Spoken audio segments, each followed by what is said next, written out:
ఈ 7 మాసాల పరిపాలన ఎలా ఉందో ఒక్కసారి గుండె మీద చేయి వేసుకొని చెప్పమని చెప్తా ఉన్నా. భలే ఛాన్స్ ఉంది అమ్మఒడి సంగతి ఏమో కానీ ఈ నియోజకవర్గంలో భలే ఛాన్స్ ఉంది. క్యాష్ ఇచ్చినోడికే పని అయిపోతాను. ఏమి క్యాష్ ఇచ్చు గిఫ్ట్ పట్టుకుంటారే ఆ సందంగా ఏ డబ్బులైనా ఇచ్చేయటం పని చేసుకుని వెళ్లిపోయే పరిస్థితుల్లో రేటును ఫిక్స్ చేసి ఇవాళ ఈ నియోజకవర్గంలో పరిపాలన సాగుతా ఉంది.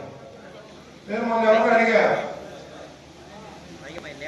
ఎవరు నాకే ఫోన్ చేశారు, ఫ్లెక్సీ వేయటం కంటే ఎవరిని భార్గవరెడ్డి గారు మా నియోజకవర్గ ఇన్ఛార్జిగా వచ్చారు, మేము ఫ్లెక్సీ వేసుకోవాలి అది ఆ ఫ్లెక్సీ పోతాన్ని అడిగారంట. మాకేం ఏంటంటే అప్పుడు ఒక ఆయన ఉంటాడు, ఆయన పేరు దరువు నాగేశ్వరరావు, ఆయన నీళ్ళు అడగండి అన్నారంట. ఏంటి ఆయనకేం సంబంధం అనుకున్నా నేను. దరువు నాగేశ్వరరావు అంటే నాకు తెలుసు, తెలుగుదేశం ఆయన కాంట్రాక్టర్, పెద్ద పెద్ద కాంట్రాక్టులు వేశాడు, రోడ్లు వేశాడు, వంతెనలు వేశాడు, బాగా ఉంది. ఏంటయ్యా సంగతి అంటే